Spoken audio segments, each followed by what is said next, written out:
Boa noite, meninas. Deus abençoe cada uma de nós. Hoje nós vamos dar início à meditação do livro de Êxodo, um livro bem interessante que, pesquisando, eu descobri que no hebraico o nome do livro Êxodo, na verdade, não é Êxodo. O nome é Nomes, porque ele começa citando nomes da genealogia de Jacó, né, de Israel. E aí, esse livro, na verdade, no hebraico, tem o nome de nomes. Como sofreu tradução, o texto hebraico, claro, e, primeiramente, boa parte da tradução foi para o grego, aí vem a ideia do êxodo, por conta do contexto do livro, né? Mas se você for lá para Israel e procurar, ei, eu quero uma Torá, né? O nome que vai estar lá escrito, né, não seria algo compatível com Êxodo, mas sim com nomes. Para a gente, aparece Êxodo, que no grego significa saída. Então, sim, é um livro que vai falar sobre a saída de Israel do Egito, como um processo de libertação do cativeiro em que Israel se encontrava. Um livro muito interessante e que com certeza vai nos enriquecer demais e vai nos ajudar, inclusive, a compreender melhor o propósito de Cristo, ou pelo menos o projeto da salvação. Mas, sem mais delongas, vamos orar e pedir ao Espírito Santo, como sempre fazemos, a direção para meditarmos a palavra de Deus. Oremos. Senhor, nosso Deus, amado, querido Pai, estamos diante da tua santa presença e necessitamos, Deus, que o Senhor venha nos orientar a respeito da tua palavra e fazer com que tenhamos um aproveitamento pleno de tudo que vai ser lido e ensinado. Nos ilumina, revela-nos, através da sua palavra, a sua pessoa, o seu caráter, a tua identidade. E faça, meu Pai, com que nós venhamos desenvolver exatamente isso, a tua identidade em nossas vidas, que sejamos cada dia mais parecidas com o Senhor. E nesse processo, meu Pai, que nós estamos de santificação, que o Senhor venha nos auxiliar, nos ajudar. Nada, meu Pai, do que for estudado a respeito da tua palavra venha a ser perdido. E ainda que a gente não lembre com facilidade a qualquer momento, que esteja guardado dentro do nosso coração. E quando necessário, que a nossa alma venha coletar aqueles dados, aquelas informações, o espírito da tua palavra, e isso venha nos fortalecer e nos ajudar a evangelizar o mundo, as nações. Assim nós entregamos essa noite em tuas santas mãos e te pedimos que não permita que nada venha nos atrapalhar, tirar nosso foco, nossa atenção, nossa concentração. E que o Senhor, meu Deus, venha fazer, ou melhor, venha continuar a tua obra em nossas vidas. Em nome do Pai, do Filho e do Espírito Santo, desde já, nós te agradecemos. Amém. E graças a Deus. Amém, povo lindo. Então, estamos aqui, Êxodo, como tinha começado a falar, é um livro extremamente interessante que vai tratar especialmente da libertação do povo hebreu, que estava cativo, preso, escravizado no Egito. Ainda que Israel tenha entrado no Egito como amigos, como pessoas apreciadas, com o passar do tempo, eles acabam sendo personas não gratas dentro do Egito, ao ponto do faraó escravizar esse povo para impedir que esse povo crescesse mais do que já havia crescido. E sim, esse povo cresce dentro do Egito porque era cumprimento de uma promessa de Deus. Deus havia prometido a Abraão fazer dele uma grande nação. Enquanto Abraão, na sua genealogia divina, espiritual, tem como seu filho Isaque, ainda que a gente saiba que Abraão teve vários outros filhos, ainda assim, a sua linhagem principal, a linhagem espiritual, se dá através de Isaque. De Isaque vai se dar através de Jacó. E de Jacó vêm os seus 12 filhos, as 12 tribos de Israel. E é onde nós estamos chegando nesse momento. Então, a nação que vem de Abraão está crescendo. E ao fim de Gênesis, finalzinho lá de Gênesis, quando Jacó morre, ele vai proferir as bênçãos sobre seus filhos, nós vamos ter ali que entra no Egito 70 pessoas. Então, aquela nação que estava sendo formada a partir de Abraão, até aqui já tem 70 pessoas, mas com o passar do tempo, no Egito, eles crescem e se tornam milhares, milhões até. Então, esse é um processo lento, mas gradual. Faz parte da promessa de Deus. Ainda que Israel estivesse sendo afligido dentro do Egito, eles continuavam crescendo a despeito do Egito. Então, é interessante a gente observar que o autor desse livro é realmente aceito como sendo Moisés. Todo o Pentateuco, ele é aceito como sendo da autoria de Moisés, ainda que algumas partes pareçam ter sido escritas por outros autores que não são identificados. Nós temos que o autor desse livro é Moisés. Por quê? A forma de falar, a forma de escrever, a linguagem, né? A forma de narrar os fatos, tudo leva a crer que um mesmo autor fez isso. E nós vamos ver passagens desse livro, como em outros, onde está escrito: Deus me mandou falar assim, assim. Deus me mandou escrever assim, assim. Então, fica implícito que Moisés estava escrevendo a mando de Deus. Então, sim, ele é o autor desse livro de Êxodo, certo? Então, a primeira metade do livro de Êxodo vai falar justamente sobre a escravidão de Israel e a libertação desse povo, sendo levantado, então, um libertador. Libertador esse, pessoal, que vai fazer uma alusão ao nosso libertador atual. Enquanto lá Moisés era o libertador da escravidão no Egito, nós temos hoje Jesus como libertador do pecado. Mas a forma como é escrito Êxodo e todo o Pentateuco é sempre apontando para a obra redentora de Jesus. E no meio daquele povo perdido é levantado deles, a partir deles, um que será considerado o libertador, o chefe, o herói daquela nação. E nesse caso, nós estamos falando de Moisés, mas que para os nossos dias é Senhor Jesus, certo? Então, a gente vai perceber que a primeira metade do livro vai tratar sobre a escravidão e a libertação desse povo através de um libertador específico, que é um mediador entre Deus e os homens. A mesma coisa Jesus, né? Um mediador entre Deus e os homens. E a segunda metade do livro vai ser para falar sobre o tabernáculo e sobre leis que devem reger esse povo. Então, esse povo que entra no Egito com 70 pessoas e que sai do Egito com milhões de pessoas, agora precisa de uma identidade.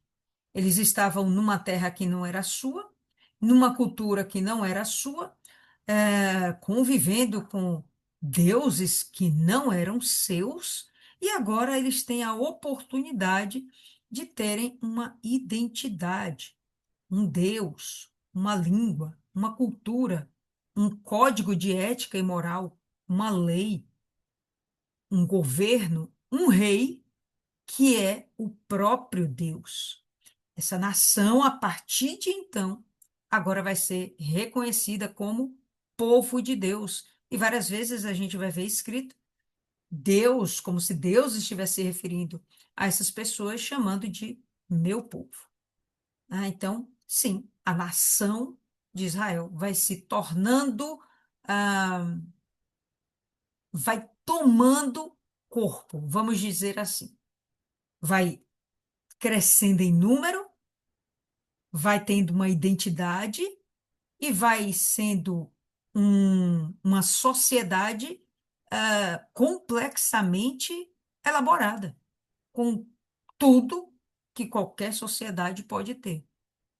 A única diferença é que essa sociedade, essa nação, ela é regida por Deus, não por homens. Isso é uma diferença muito interessante. E lembra qual era a promessa que Deus fez para Abraão? Vamos relembrar aí, só para a gente ter isso sempre vivo na nossa mente. Abra em Gênesis, no capítulo 15.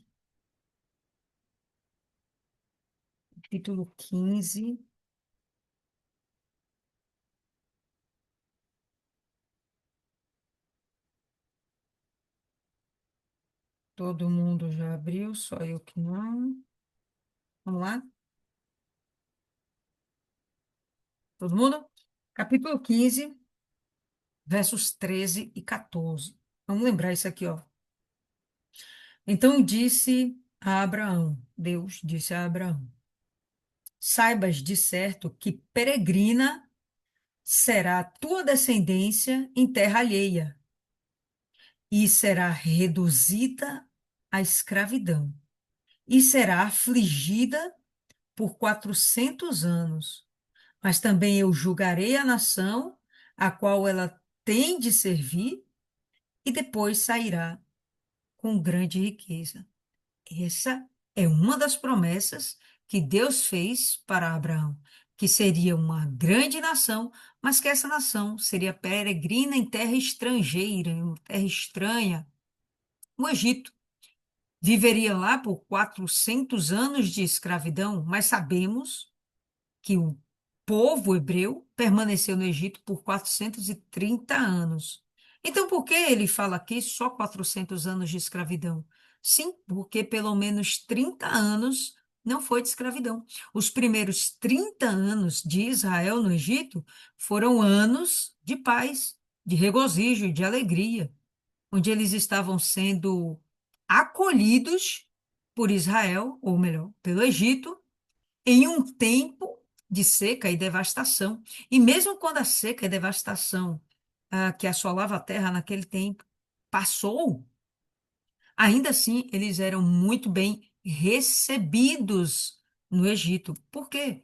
Por causa da presença de José, que nós sabemos se tornou governador do Egito pelo seu desempenho, né, no cuidado com as coisas do, do, do, das pessoas com quem ele se relacionou e da sua posição de liderança e da sua comunhão com Deus que o permitia revelar sonhos.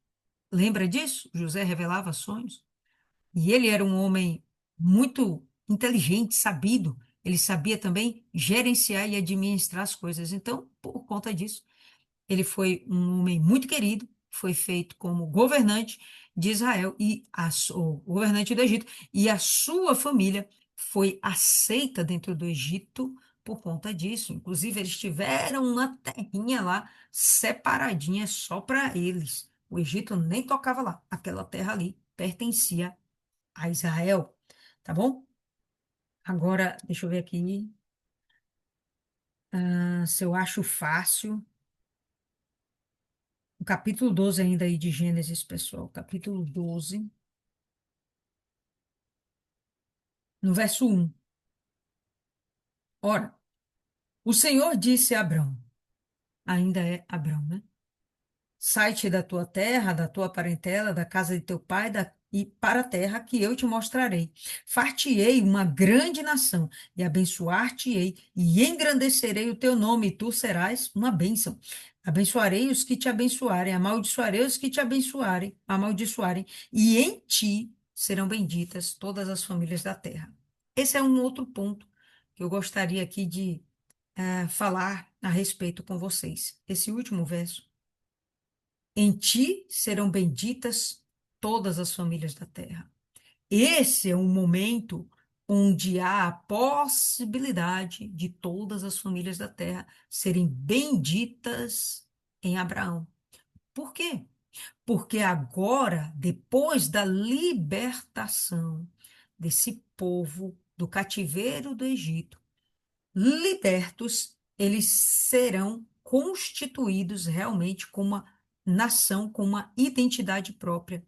E agora, eles serão porta-vozes de Deus aqui na terra, levando a mensagem de Deus, o amor de Deus, o cuidado de Deus, a lei de Deus, a justiça de Deus para todas as famílias, como se fossem, nos dias de hoje, evangelistas. Bom, sabemos que Israel não lidou bem com essa missão, pelo menos por enquanto. Mas a gente percebe que a promessa foi feita. Mas como que esse povo seria, né, todas as nações seriam abençoadas em Abraão? Como? Se eles não conhecessem. Então, justamente com a formação do povo, agora sim, esse povo vai ser fácil de ser identificado, e as pessoas ouvirão falar desse povo e saberão, opa, tem um Deus ali que, que é com aquele povo e que deve ser temido e respeitado, inclusive adorado. E por aí vai, né? Enfim, vamos começar aí. Êxodo, capítulo 1, verso 1. Estes, pois, são os nomes dos filhos de Israel. Então, lembra o que eu falei há pouco? É por causa disso aqui que o nome desse livro, na verdade, é Nomes. Em hebraico se chama Nomes. Em hebraico se pronuncia Shamut. Shamut. Esse é o nome desse livro, em hebraico. Shamut. Nomes. Está aqui o porquê. Estes são, pois, os nomes dos filhos de Israel, que entraram no Egito com Jacó. Cada um entrou com sua casa.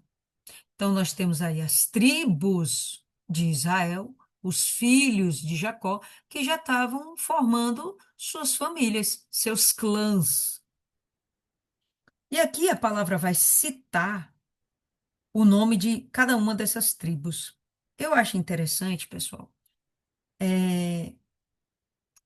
a referência ou a relevância que é dada às tribos de Israel.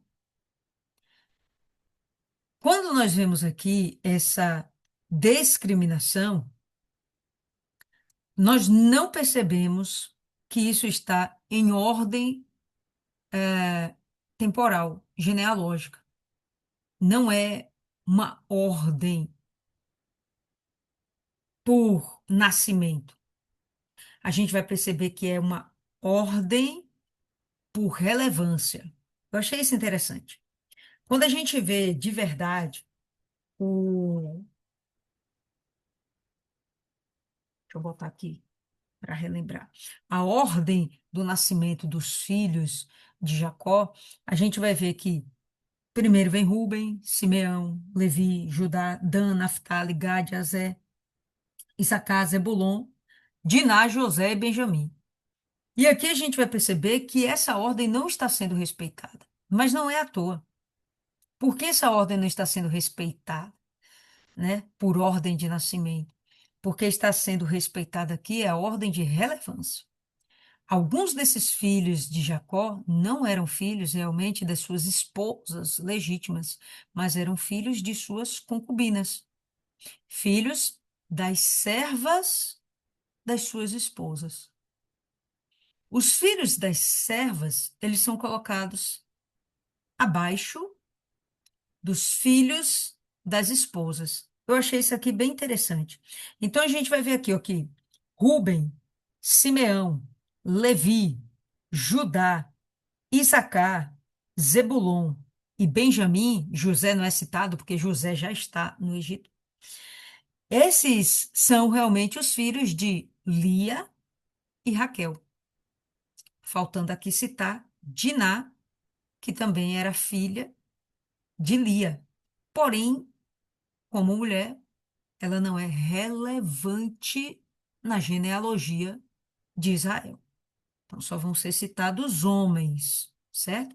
E aí a gente vai ver que os filhos das esposas são citados primeiros. E depois vem Dan, Naphtali, Gade e Azé, que são filhos das concubinas das suas esposas, das esposas de Jacó. Eu acho interessante isso porque, para Deus, existe uma relevância entre aquilo que é o certo e aquilo que vai ter que ser considerado, mas que não era para ter acontecido. E sim, nós sabemos que Jacó ele acaba vivendo um estado de poligamia, onde ele teve várias esposas. E isso não era bem visto dentro de Israel, né? Aliás, é por isso que Abraão, ele é chamado, ele é convocado para ser uma referência para Deus aqui nessa terra. Porque ainda que a sua esposa fosse estéril, ele era fiel a essa única esposa. Ele poderia ter outras, mas ele preferiu ser fiel. Bom, se um homem consegue ser fiel a uma mulher estéril, então, sem dúvida, esse homem vai conseguir ser fiel a mim. Pensou Deus e chamou ele para ser, então, pai de grandes nações. E aí a gente vai ver aqui que as demais, que foram como concubinas, elas acabam não tendo a relevância devida e seus filhos também acabam não tendo a relevância devida. Todas as almas, pois, que procederam dos lombos de Jacó foram 70 almas. José, porém, estava no Egito. Por isso, José não é citado, né?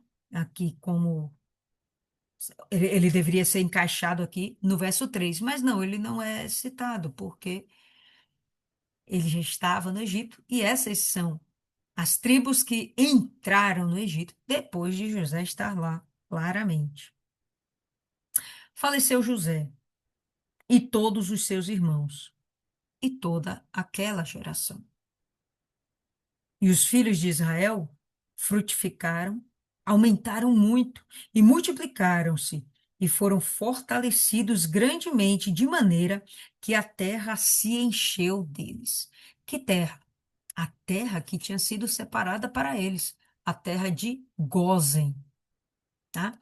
Terra de Gósen. Deixa eu compartilhar aqui com vocês essa imagem que eu achei ela bem interessante. Deixa eu ver aqui.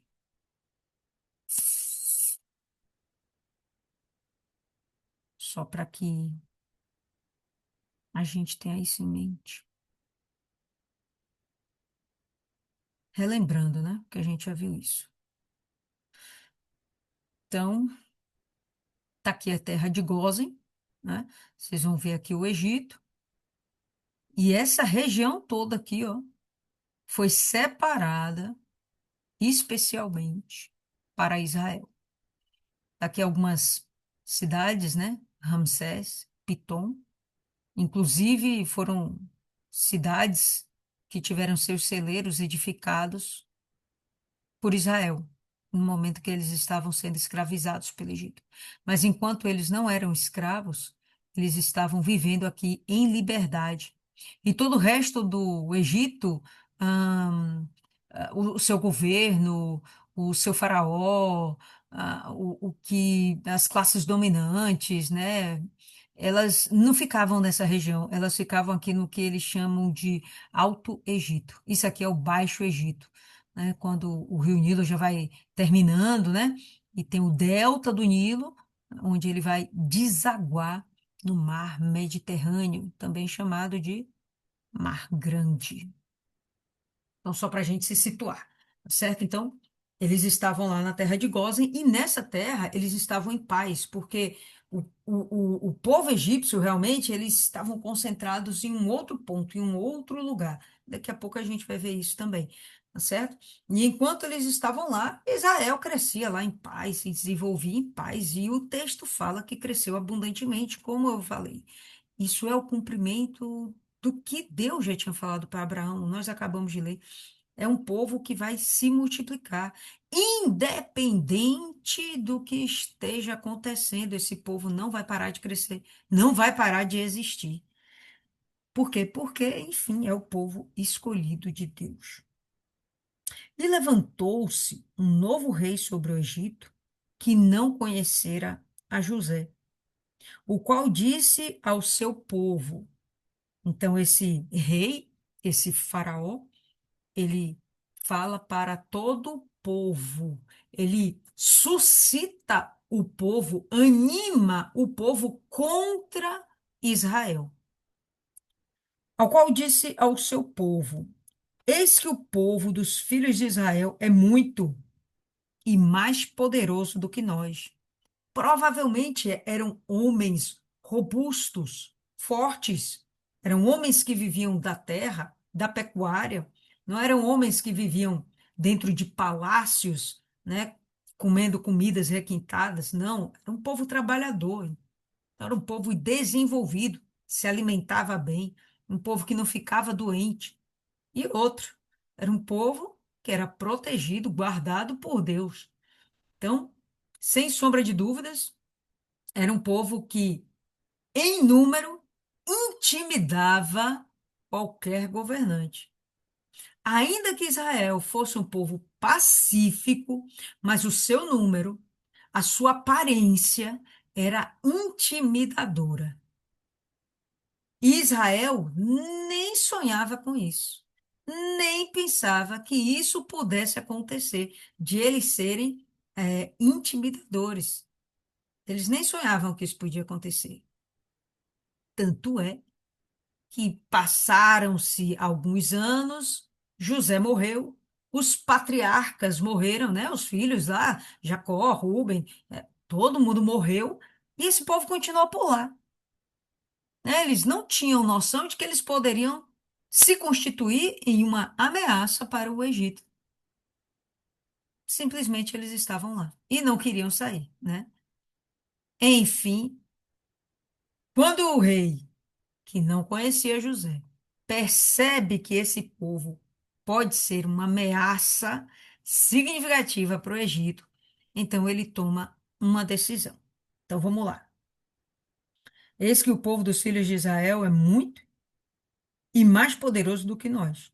Eia, usemos de sabedoria para com eles, para que não se multipliquem, e aconteça que, vindo a guerra, eles também se ajuntem com os nossos inimigos e pelejem contra nós e subam da terra. Subam da terra porque eles estavam enterrados no subsolo? Não, é justamente por aquilo que eu falei para vocês. Aquela região onde eles estavam era considerada como o Baixo Egito. Então, se eles sobem, eles vão para o Alto Egito. Antes disso, vamos parar aqui um pouquinho e vamos falar um pouco mais sobre o Egito. Tá dando todo mundo aí para ver essa tela, um globo. Se vocês não estiverem vendo, não botem no chat, porque eu não enxergo, mas abre aí a tela ou abre aí o áudio de sim, ok, que aí eu sei se tá todo mundo vendo. Sim, Pronto, beleza. Então vamos em frente. Então, pessoal, o que que a gente está vendo aqui, ó? Continente africano, Oriente Médio, Arábia, e aqui é a Ásia, aqui é a Europa. E o Egito, essa areazinha que está aqui em verde. Inclusive, ó, a península do Sinai, tá vendo aqui? Esse pontinho verde, esse pontinho, né? Esse triângulozinho verde, né? Península do Sinai. Por que que eu estou mostrando essa imagem aqui para vocês? Porque eu quero que vocês tenham uma referência de que o Egito está próximo do continente asiático, tá? O que separa o Egito da Ásia? O mar e uma faixa de terra relativamente pequena. O que que aconteceu, pessoal? Durante os governos entre faraós, no Egito mesmo, esse povo, ele começa a se dividir. O próprio Egito aqui, eles começam a se dividir. Nisso em que eles começam a se dividir, eles se dividem em praticamente dois reinos, que vai ser o reino do Alto Egito e o reino do Baixo Egito. Mas o que acontece aqui no Baixo Egito? O rei que governa aqui, o faraó que governa essa região, ele tem uma ambição de fazer essa terra crescer, prosperar. Só que com a mão de obra que ele tinha da sua própria população, isso não era suficiente. O que acontece? Ele permite que povos asiáticos venham e se instalem nessa região para que eles possam trabalhar. Não era necessariamente escravização, não. Era para trabalhar mesmo. E esses povos, inclusive, eram semitas. Quando falamos de semitas, nós nos remetemos aos filhos de Sem. Lembra lá dos filhos de Noé? Sem, Cão e Jafé? Pois bem, povos semitas. Podemos entender que são pessoas originárias de Sem, como também pessoas que tinham a cultura dos povos de Sem. Como assim? Que cultura? A língua, as tradições, e necessariamente não significa que eles eram da linhagem de Sem. Mas eu tenho para mim uma opinião pessoal que sim, eles tinham participação dentro da linhagem de Sem. Enfim, o que a gente vai perceber é que essa turma, ela vai vir para cá para trabalhar nesse lugar, né? A gente não está vendo aqui na Bahia, no polo petroquímico, a indústria ali da BID, está vindo um monte de chineses, e os chineses estão construindo lá prédios para instalar os seus trabalhadores.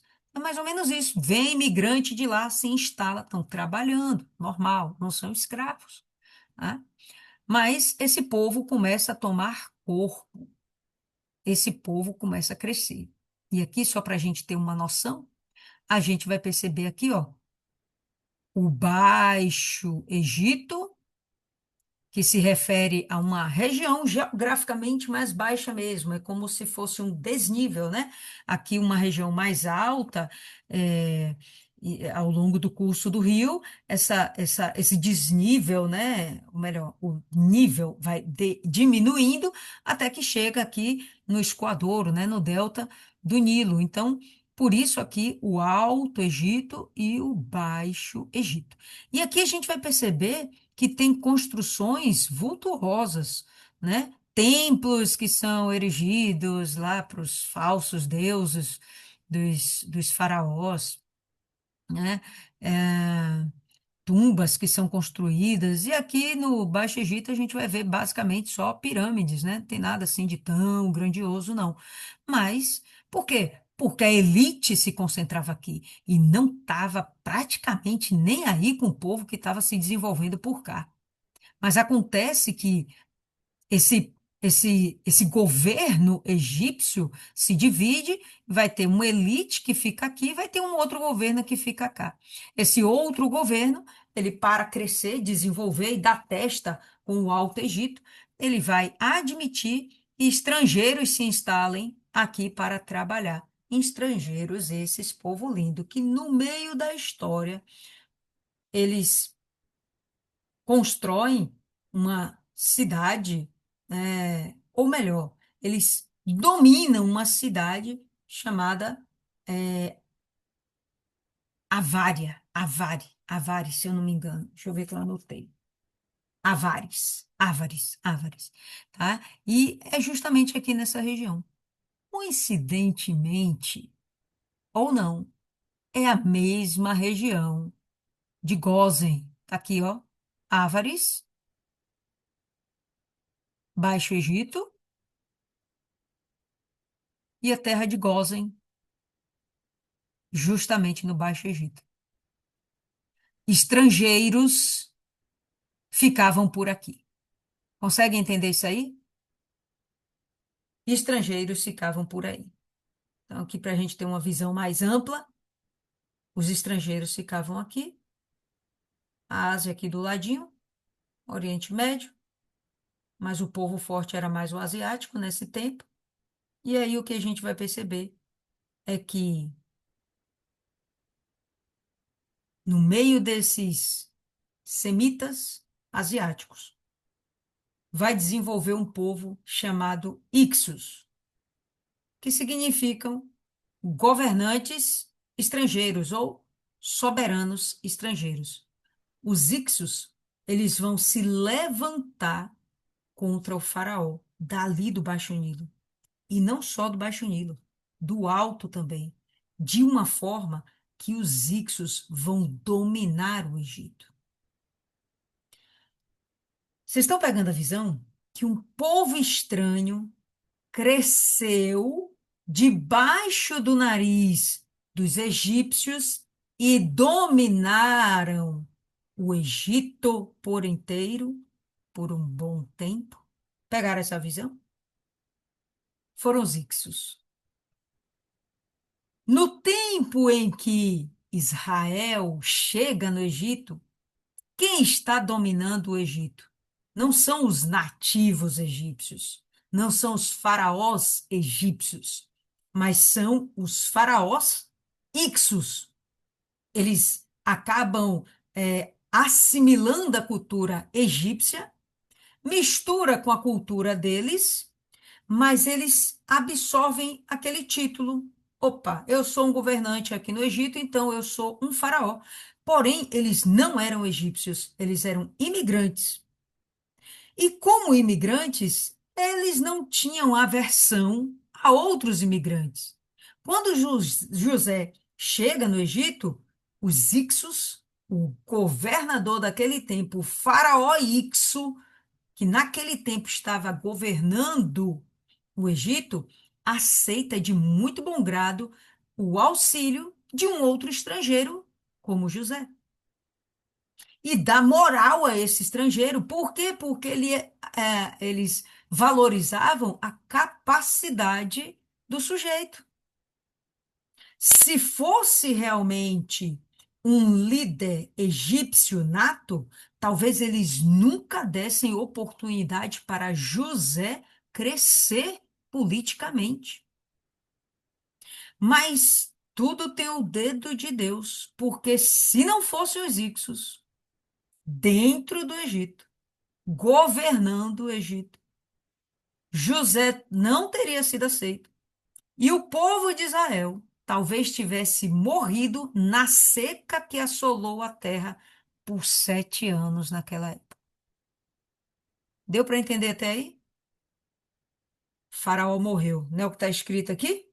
E levantou-se um novo rei, no verso 8, sobre o Egito, que não conhecera José. Que rei é esse que não conhecera José?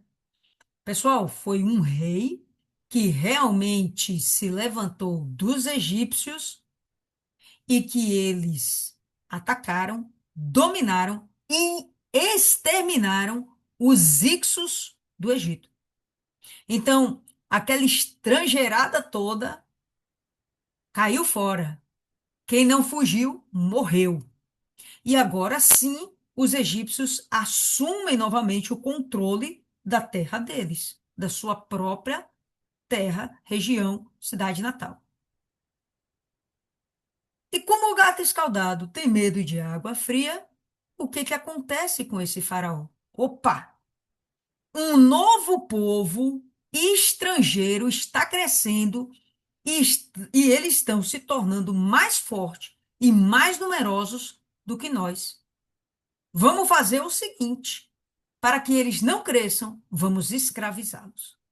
Isso não aconteceu no tempo dos Ixos, mas isso acontece agora. Por quê? Não é à toa. Realmente eles temiam novamente serem subjugados por uma nação estrangeira crescendo debaixo do seu nariz. Deu para entender aí? Então agora vai ficar mais fácil da gente compreender esse medo de Faraó, porque eles já tinham passado por uma situação parecida e eles não queriam perder o poder de novo, eles não queriam estar submetidos de novo a uma outra nação. Então, a gente vai ver isso aí, né? Então, ele vai suscitar o povo contra essa nação estrangeira, contra Israel. Vamos usá-los agora como escravos. Não vamos mais deixar trabalhar no nosso meio e crescer no nosso meio, né? E negociar, comerciar no nosso meio. Não, não, não. Agora eles serão nossos escravos e a gente vai fazer com que eles estejam limitados.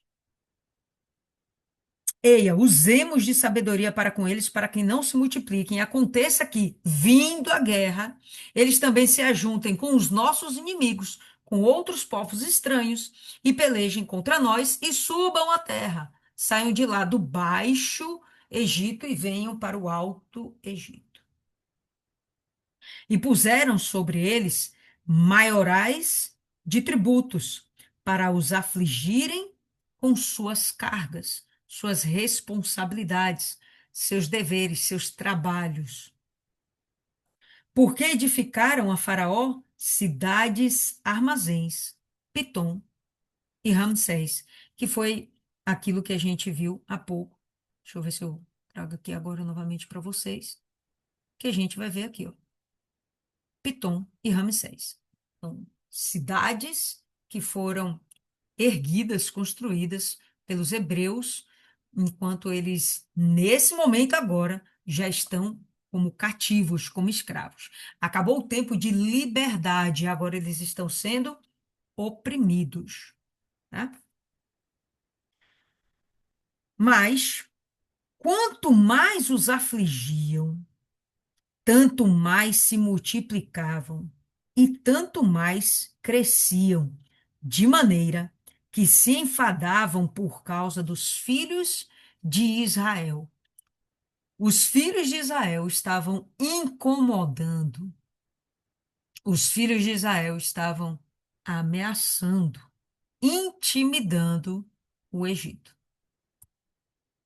E os egípcios faziam servir os filhos de Israel com dureza, assim que lhes fizeram amargar a vida com dura servidão, em barro e em tijolos, e com todo o trabalho no campo, com todo o seu serviço, em que os obrigavam com dureza. Então, eles estavam já trabalhando no campo por obrigação, escravos, estavam trabalhando para Faraó, eles estavam com tijolos, com barro, construindo, edificando para Faraó, e eles estavam sendo sugados para Faraó. A vida deles estava sendo completamente, olha o que fala aqui, amarga. Então pensa numa vida amarga, é uma vida onde você não tem prazer em existir, não tem prazer em viver. E isso começou logo após a morte de José e se prolongou, meu irmão, por 400 anos. Isso é tempo demais, não é não? É tempo demais para a gente ficar escravo de Faraó. Tem coisas que a gente acaba passando na vida e a gente não aprende. A gente não aprende. Muito sofrimento, né, Viviane? Muito sofrimento. Sabe o que eu acho interessante? Há alguns dias atrás eu conversava com um rapaz, uma moça, eles querem se relacionar, mas eu falei, poxa, não é momento ainda. Por quê? Porque você precisa passar por um processo, né? A moça está num nível espiritual diferenciado do rapaz, né? E nessa história toda, a gente comentou, olha, não vai adiante com isso, não leva isso adiante, né? Desse jeito, dessa forma. Espera o tempo, espera o rapaz chegar no seu nível espiritual. E aí a pessoa não esperou. O que aconteceu? Acabou se relacionando, né? Se casou e, e deu errado. Passou-se um tempo, olha que coisa interessante. Separaram-se. Passou-se um tempo, olha que coisa interessante. Lá estava o rapaz fazendo a mesma coisa de novo. Aonde eu quero chegar com isso? Tem coisas que a gente passa, sofre, muito sofrimento, né, Viviane? Isso aí. Sofre, mas a dureza do nosso coração não nos permite aprender. 400 anos precisava desse tempo para Israel buscar a Deus?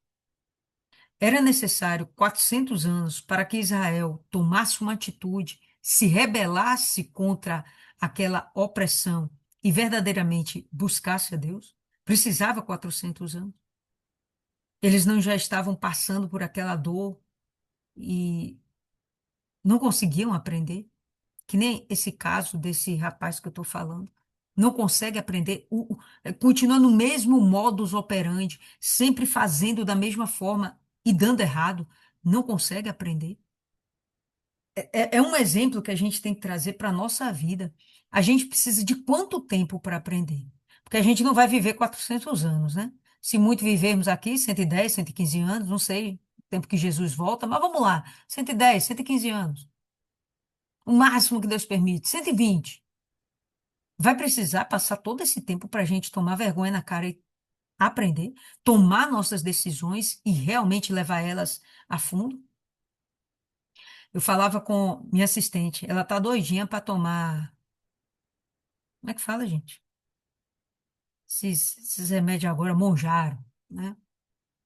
Tomar Monjaro para emagrecer, porque não está conseguindo emagrecer. Mas, gente, não consegue emagrecer porque está comendo muito, ponto. E pouca atividade física, ponto. Simples. Aí você precisa do Monjaro. O Monjaro vai servir para quê? Inibir sua fome. Beleza.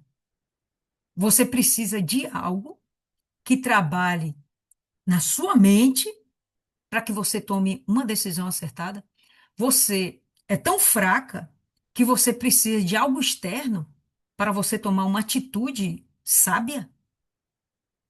E o que a gente vai ver daí para frente, tirando os casos onde realmente a pessoa é enferma, tem uma doença, diabetes, obesidade mórbida, outras coisas assim, onde o remédio é super bem indicado. Mas para você que quer perder 5, 4, 3 quilos, não é indicação você tomar um remédio como esse, né? Mas vamos lá. O que a gente está vendo aí é uma epidemia no mundo, de pessoas fazendo uso dessas medicações para perder peso pouco e continuar vivendo a vida desregrada que quer viver, comendo qualquer besteira, não fazendo atividade física, etc. Isso vai ter repercussão, mas a primeira repercussão que eu penso, eu estava conversando com meu marido, a gente pensando, é tornar uma geração fraca. Porque é uma geração que não consegue se dominar. Não, peraí, eu não vou comer isso aqui, eu não posso. Se eu comer isso aqui, para um, isso aqui vira fezes. Mas para mim, isso vai virar 1 quilo a mais no meu corpo. Para um, isso aqui não faz diferença. Mas para mim, vai me engordar. Para uns, isso aqui não tem problema nenhum. Para mim, vai alimentar a minha diabetes. Minha não, né? Lá ele. Mas, enfim, é, essa facilidade desses usos de medicamentos vai continuar formando ou estimulando, incentivando uma geração fraca que não é capaz de tomar uma atitude por si só. É o que a gente vê aqui em 400 anos de Israel. É a mesma história, pessoal. O diabo só muda o jeitinho. mas é sempre a mesma coisa. Mentes fracas que não conseguem enxergar a atitude que tem de tomar, não tem coragem de tomar a atitude que sabe que tem que tomar e simplesmente vão vivendo escravos de um sistema. Aqui em Êxodo, um sistema demoníaco, diabólico. Porque enquanto eles estão sendo escravizados, olha, a intenção do diabo, usando o faraó, é matar esse povo. E tirando, inclusive, deles a capacidade de pensar. Não que eles não fossem capazes, mas não tinha tempo, meu irmão. Quando você está cansado, você pensa em quê? Em dormir, né? Comer e dormir. Então, percebe que nos dias de hoje é a mesma coisa. Você já começou a ganhar um salário legal, você já botou sua vida em dia, mas você quer ganhar mais. Você quer ganhar mais, você precisa de mais, você não se contenta com o que tem. E nisso você vai consumindo seu tempo e perdendo o tempo que era para Deus, colocando seus desejos, suas vaidades no lugar. Falava hoje com uma senhora na evangelização e ela falando que ela não tinha tempo de ir para a igreja, porque ela é plantonista, né? Ela é cuidadora cuidadora, não sei se de idoso, de enfermo, cuidadora. E o tempo que ela tem de sobra, ela dedica ao filho de 11 meses que ela tem. Caramba, eu sei que, com certeza, nos dias de hoje é pesado você ter um filho e você dar uma qualidade de vida boa para esse filho. Realmente precisa de recursos. Mas enquanto você acha que é a força do braço que vai te prosperar, que vai te engrandecer, enquanto você acha que Deus ele pode ser segundo plano, enquanto você acha que Deus tá aí o tempo todo, tá olhando para você, tem a obrigação de te abençoar sem você se voltar para ele, enquanto você fica perdendo tempo e não toma a decisão certa, podem se passar 400 anos. Pode se passar uma vida inteira. Aqui nesse caso, foram 4 gerações de mentes fracas. Isso é perigosíssimo, pessoal. O diabo ele trabalha na nossa mente. O diabo trabalha na mente. E tudo que nós temos visto hoje são recursos de um sistema diabólico para que nós continuemos cegos, apáticos, cansados, incapazes de tomar uma atitude, sacrificar o seu eu e realmente fazer algo diferente. Geração fraca, mente fraca. Obviamente que nós temos de ser a diferença. Por quê? Caramba, porque a gente conhece esse Deus e a gente sabe que temos de ter uma mente segundo a mente de Deus. E Deus é muito inteligente, muito sábio. Assim que devemos ser, não estúpidos, tolos, né? Correndo atrás de vento. Inclusive, eu assisti aquele filme que a Viviane compartilhou lá no grupo e fala basicamente sobre Eclesiastes, né? A trajetória do rapaz toda é como se fosse a trajetória de Salomão. Eu achei interessantíssimo, recomendo fortemente quem ainda não assistiu o filme, assista, né? Uma canção para ela, realmente muito legal, principalmente porque explora bastante o livro de Eclesiastes e fala sobre sabedoria e estupidez humana. Voltando aqui para o nosso texto. Assim que lhes fizeram amargar a vida com dura servidão, em barro e tijolo, trabalho duro no campo, dureza de serviço. E o rei do Egito falou às parteiras das hebreias, das quais o nome de uma era Sifrá e o da outra Puá.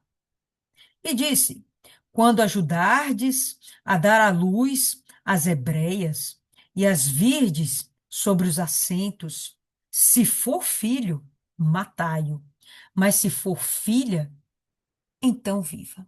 E por que ele fazia essa distinção entre homens e mulheres? Porque os homens quem vão para a guerra, né? Mulher não vai para a guerra. Mulher não vai pegar arma e combater com outro homem. Mulher tem que ficar em casa e tomar conta dos filhos. O que a gente vê. é que ele tem uma outra estratégia. Já que obrigar esses caras a trabalhar duro não está resolvendo, porque quando chega em casa ele ainda tem tempo para fazer mais filho, e esse povo continua crescendo, então vamos fazer o seguinte: quando o filho for nascer, se for homem, vamos matar. E aí, quem fazia os partos das hebreias? Claro que não ia ser as parteiras egípcias, né? Vai se misturar com essa ralé? Não. Então, ele chamou as parteiras hebreias e falou: olha, vai fazer assim. Quando for um homem, você vai matar. Quando for uma menina, deixa viver. Porque no final das contas, a mulher serve para um trabalho braçal. Não serve para guerra, mas serve para o trabalho. Serve para fazer mais filhos. Serve para fazer mais escravas. Enfim, é mais uma estratégia diabólica para que esse povo diminuísse, paralisasse e morresse, desaparecesse, que nem eles fizeram com os Ixos. Mas não é o que acontece e a gente percebe que Deus continua guardando e protegendo esse povo. Ele fala aqui de parteiras e é interessante que das parteiras ele cita duas. Se a gente já tem milhões de pessoas dentro do Egito, duas parteiras, obviamente, não ia dar conta de atender todo esse povo. Vamos dizer que pelo menos aí 500.000 fossem mulheres. Duas parteiras para 500.000 mulheres não dá conta, né? Então tinha muito mais parteiras. O que eu achei interessante é porque apenas duas são citadas. Por que que as outras também não foram citadas? Será porque elas obedeceram a Faraó? Porque Sifrá e Puá fizeram a diferença. Mas e as outras? Por que elas também não são citadas? Porque só duas são citadas. Bora ver. As parteiras, porém, temeram a Deus e não fizeram como o rei do Egito lhes dissera. Antes, conservavam os meninos com vida. Então, o rei do Egito chamou as parteiras e disse-lhes: por que fizeste isso, deixando os meninos com vida? Então, obviamente, elas preferiram obedecer a Deus do que ao rei ao qual elas estavam submetidas. Não tem aquela história de toda autoridade constituída por Deus? Mas as leis que devemos obedecer, sem sombra de dúvidas, são aquelas que não infringem a lei de Deus. Se infringe o mandamento de Deus, se infringe a supremacia de Deus, essas leis não devem ser cumpridas. E, obviamente, essas mulheres, elas foram especiais e elas não cumpriram a lei dos homens. Elas obedeceram, temendo a Deus, obedeceram a Deus e o ciclo natural da vida e a ordenança de Deus lá no Éden. Crescei e multiplicai. É uma ordenança. Hoje a gente tem medo de ter filho, a gente tem preguiça de ter filho, a gente se tornou egoísta demais para ter um monte de filhos. Mas era a ordenança de Deus. É a ordenança de Deus. Isso não mudou até os dias de hoje. Isso não mudou, né? Os homens mudaram, mas Deus não mudou. E, enfim, a gente vai ver aqui que o rei do Egito percebe que a sua estratégia não funcionou. Os meninos continuam nascendo. E as parteiras disseram a Faraó: é que as mulheres hebreias não são como as egípcias, porque são vivas, vigorosas, e já têm dado à luz antes que a parteira venha até elas. Que povo lindo, eu fiquei me questionando. O que que vocês acham? Essas duas mulheres falaram a verdade ou mentiram? Será que realmente, quando elas chegavam lá, os meninos já haviam nascido? Ou elas simplesmente jogaram sambarolova em cima de Faraó e falaram isso para preservar o povo de Deus? Eu achei isso aqui curioso, porque me parece, em primeiro momento, que elas mentiram. Porque o que acontece no verso 17 é que as parteiras, porém, temeram a Deus e não fizeram como o rei do Egito lhes dissera. Antes conservavam os meninos com vida. se conservavam os meninos com vida, é porque elas faziam parto e conservavam o menino com vida, elas matavam. Mas aqui ela chega e fala: não, é que quando a gente chegou, o menino já nasceu. O menino já nasceu, eu não vou meter a mão. Me parece que mentira. Mas é uma mentira que, de alguma forma, Deus não condenou. Houve uma outra mentira que eu lembro agora que Deus também não condenou. Lembra quando Davi estava em Ziclag? Ele estava preso. E para não ser morto, ele se faz de maluco, de doente. Começa a babar e fica fazendo loucuras. Depois ele, inclusive, vai lá. E o pessoal despreza ele, né? Dizendo que ele é maluco. Não, solta esse daí, é maluco. Ele foge, obviamente. E quando ele volta para Ziclag, não é com maluquice nenhuma, com loucura nenhuma, é com um exército e ele destrói Ziclag.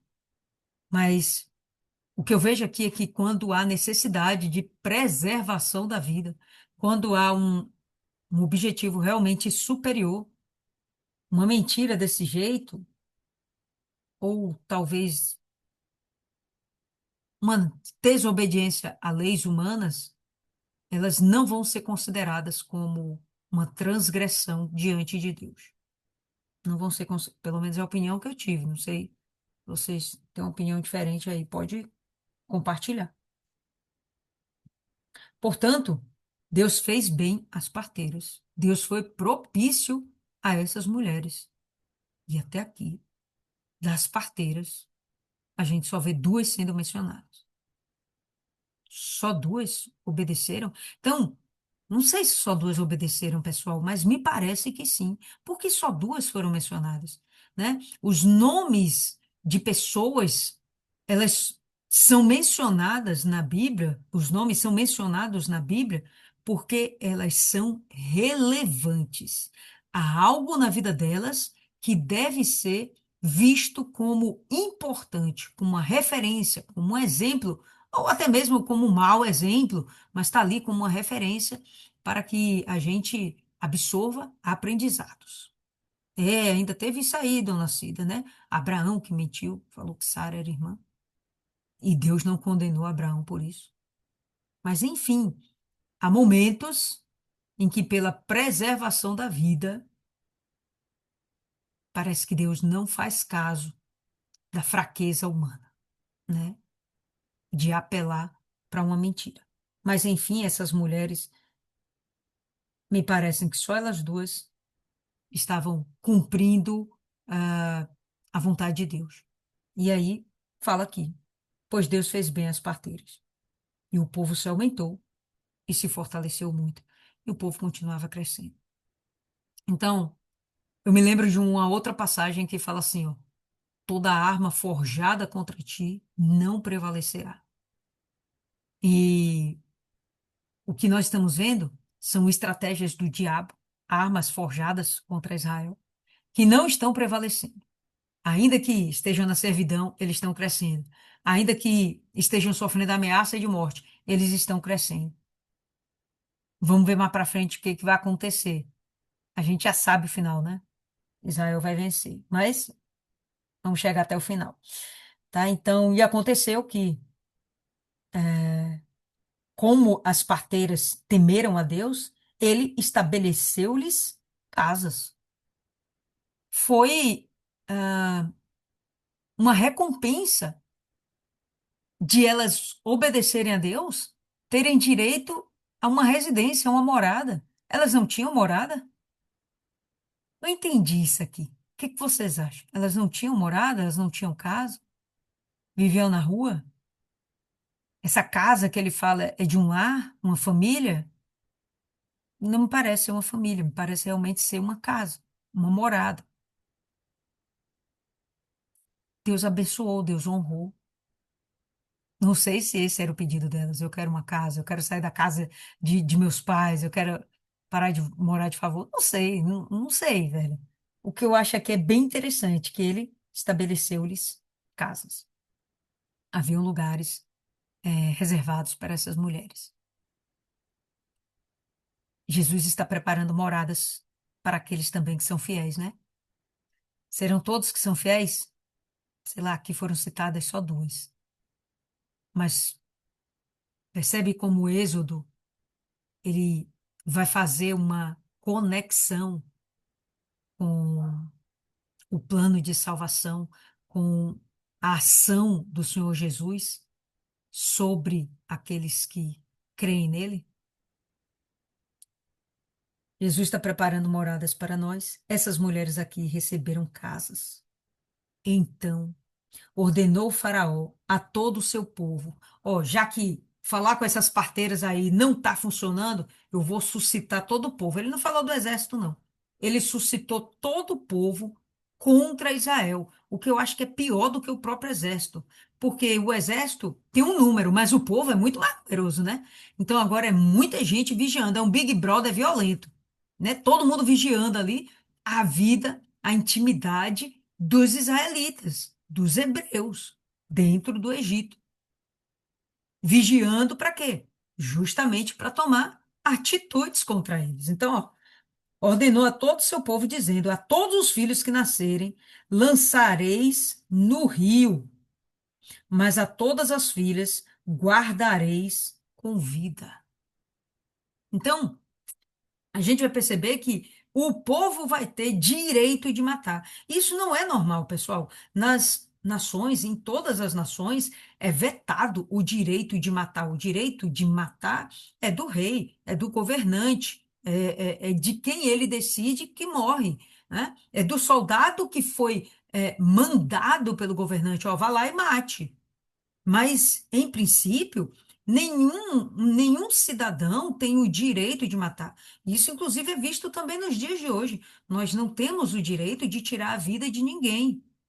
Existem autoridades que estão liberadas até para fazer isso. Polícia, né? O exército, mas isso vem da parte do governante. Aqui, o governante está liberando geral. Se vocês virem, vai lá, pega o menino e joga no rio. Vai lá, pega o menino e afoga. Isso aqui é como a gente pode falar, é um genocídio, né? É um genocídio. A proposta era genocídio. A proposta do sistema diabólico, infernal, satânico, nesse ponto aqui foi o genocídio, tá? Então, o diabo não parou de trabalhar contra Israel em momento algum. O diabo não parou de trabalhar contra a gente em momento algum. O problema é, Israel não percebia que era um levante do diabo. Hoje nós temos todos os elementos para perceber os levantes do diabo. Enquanto Israel está na ignorância, nós já saímos desse ponto.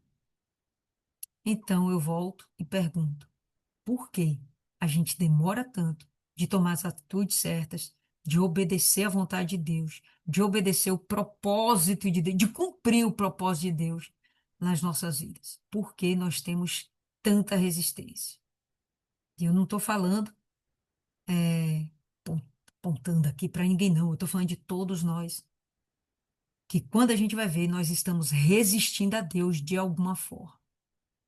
E cada vez mais, pessoal, a gente tem que se tornar vigilante, olhar para dentro de si, fazer aquele autoexame apurado, refinado, perceber o que está errado, tomar coragem, vergonha na cara e fazer o que tem de ser feito.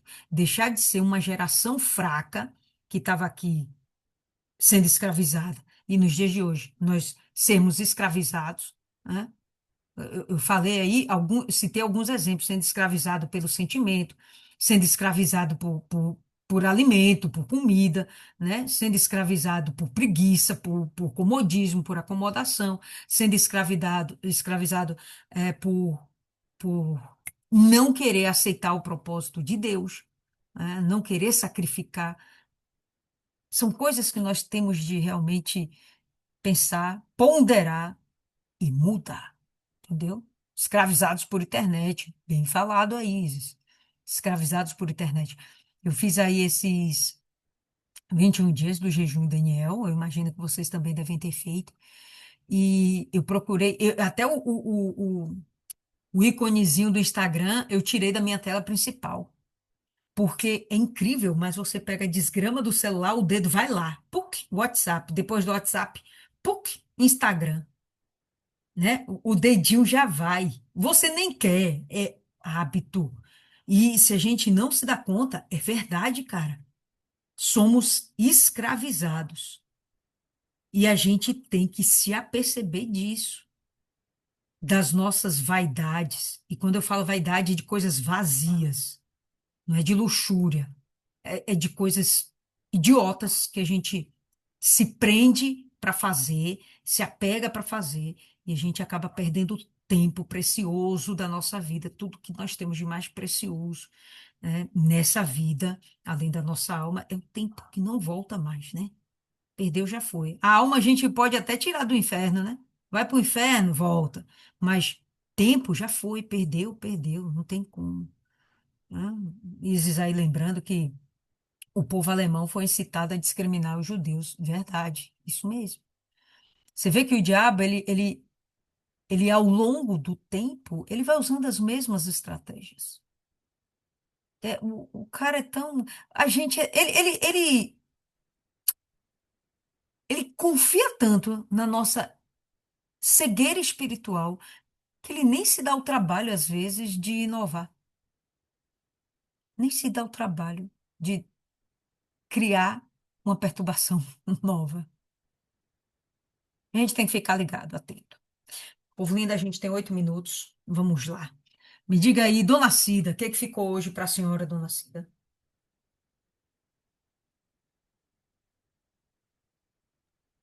Só começamos, né? Tem bastante coisa ainda aí para a gente estudar. Eu, eu vejo que quando Deus quer, não tem como parar, né? Como Deus mesmo, como é o nome? O Faraó queria, como é o nome? Extinguir, né? Extinguir, né? A geração, né? Do povo de Israel, mas só que Deus, quando ele fala, né? Então não tinha mesmo as parteiras em obediência, né, a Deus, né, em temor, respeito, né, que foi colocado, eu acho que por Deus mesmo, porque ela parar, né, de obedecer a Faraó, foi Deus que colocou esse temor nela, né, porque quando Deus quer, não tem o propósito dele, não é afligido, né.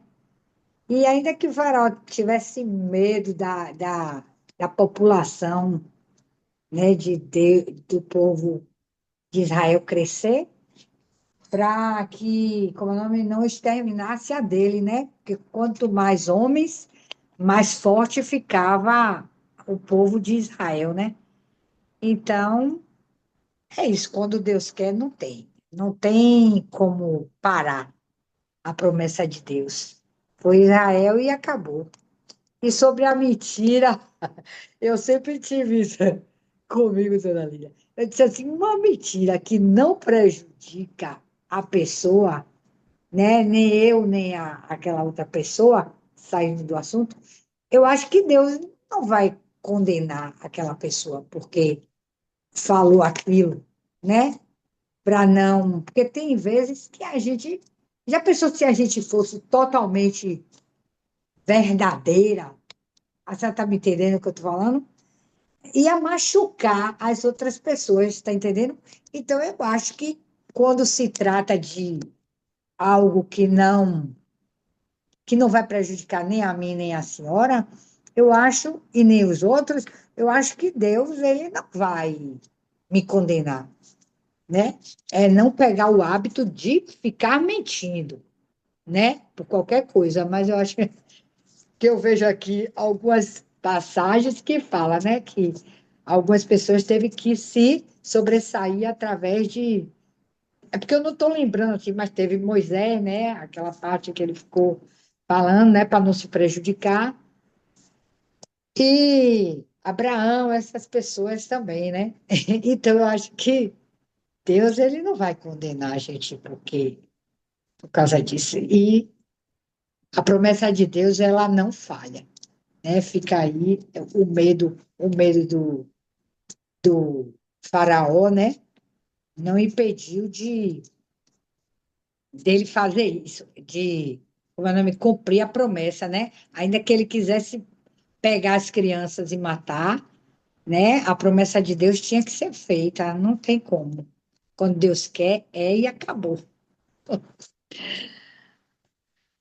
Isis. Não, estão me ouvindo bem? Eu tô no fone. Sim, também. É interessante que a gente consegue ver. E Faraó também viu, assim como Hitler também viu, que existe uma bênção sobre o povo de Deus. E ela é diferenciada. E qualquer pessoa consegue notar. E eu creio mesmo que antes das mulheres, das parteiras chegar, os meninos já tinham nascido. Porque o povo judeu, as mulheres judias, elas são muito férteis, é um povo fértil. Eu lembro que a bênção que Abraão, Deus manda ele olhar as estrelas do céu, que o povo dele seria tão numeroso que ele não conseguiria contar. E o povo judeu é assim. Então, eu acredito que não era uma só que estava grávida, a mulher engravidava toda de vez.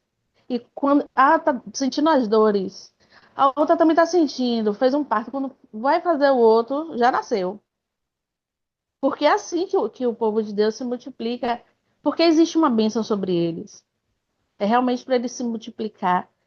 E assim como o faraó viu, não, tá diferente. O que está acontecendo? As mulheres egípcias, é um trabalho de parto. As mulheres judias, os meninos saem que nem quiabo. E é um povo que era nutrido com pão e água. Não eram pessoas que tinham alimentação como os egípcios. Então só pode ser Deus, cara. Né? Um povo sendo escravizado, não tendo qualidade de vida, né? Vivendo para o trabalho. E eram tão abençoadas, porque não era deles. Era justamente a bênção de Deus, as promessas que Deus fez sobre eles, e todo mundo conseguia notar, independente da situação. E eu acredito que com a gente é assim, quando você é de Deus, você pode estar morando numa casinha, sabe, de um barraquinho, mas é tudo limpinho, é tudo arrumado. Você pode ser uma mulher mais pobre do mundo, mas você tá sempre ajeitadinha, seu cabelo tá arrumado, sabe, você tá tomadinha banho, você tá cheirosa, porque as pessoas conseguem ver o reflexo de Deus na nossa vida, no nosso comportamento, no nosso agir. Porque a gente é de Deus, cara. Se você é de Deus e as pessoas não conseguem ver Deus em você, tem uma coisa errada. Você não é de Deus. Dona Ana.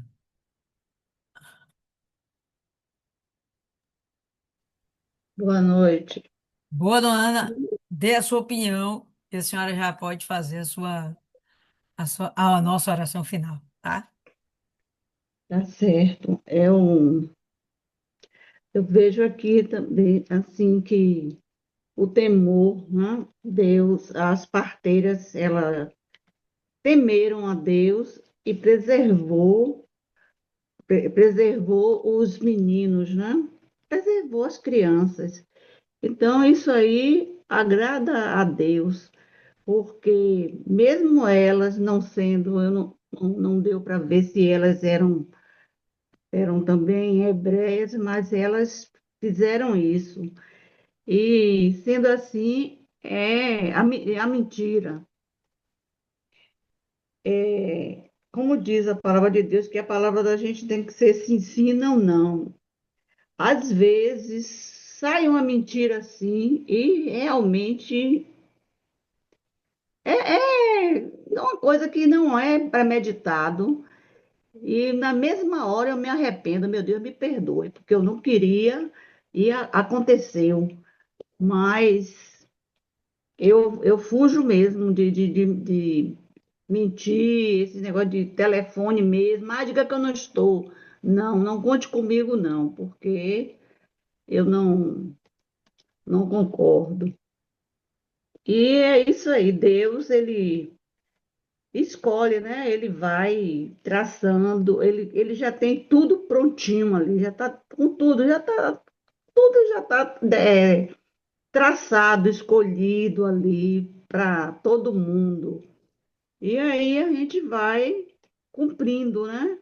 As promessas, vai alcançando as promessas, vai se esforçando para poder obedecer e entrar na terra prometida. E vamos orar. Meu Deus, em nome do Senhor Jesus, ainda na Sua presença, Senhor, agradeço por este momento, meu Pai, porque é realmente um sacrifício estarmos aqui, meu Pai, depois de um dia agitado, cheio de tarefas, o cansaço vem, mas estamos aqui, Senhor. Agradeço ao Senhor por este momento, por esse entendimento, meu Pai, que tem esse entendimento que estamos tendo da Sua palavra, da Sua direção, do seu querer. Peço ao Senhor que o Senhor venha, meu Pai, iluminar cada um de nós. Que o Senhor venha, meu Deus, visitar todas que não puderam estar presente e que nas próximas elas venham se esforçar para se fazerem presente, porque é um momento, sim, meu Pai, de aprendizado para todas nós. Eu quero agradecer ao Senhor, meu Deus, por todas nós, e agradecer pela família de cada uma de nós, que o Senhor coloque em suas mãos poderosa, meu Pai, para que possamos ser a luz do Senhor aonde chegarmos. Que cada uma venha resplandecer, meu Pai, a sua presença, para que aqueles que não creem vejam em nós a diferença, que haja uma diferença em cada um de nós, para que, mesmo sem falarmos nada, as pessoas venham querer conhecer o Deus que nós estamos servindo. E agradeço ao Senhor também, meu Pai, por tudo que o Senhor tem feito em nossas vidas, em nossas famílias, e que o Senhor venha nos sustentar na Sua presença. Eu louvo, agradeço ao Senhor e peço também, meu Pai, que o Senhor venha, meu Pai, fortalecer a Tua igreja, Senhor. Fortaleça a Tua igreja, envia as pessoas que têm se afastado, visita cada uma delas, Senhor, e leva elas de volta, porque, meu Pai, cada dia que passa, as coisas estão se tornando mais difíceis, Senhor. E o Senhor está voltando, e que a igreja do Senhor esteja fortalecida para quando chegar o momento certo. Coloco em suas mãos a nossa noite, o nosso sono e a nossa semana. É o que eu te peço, meu Deus, e te agradeço. Em nome do Pai, do Filho e do Espírito Santo, no nome do Senhor Jesus. Amém. Amém, pessoal. Então é isso aí. Por hoje é só. A gente se encontra na próxima meditação. E não esqueça, Deus prometeu, Ele vai cumprir. Não tem como retroceder.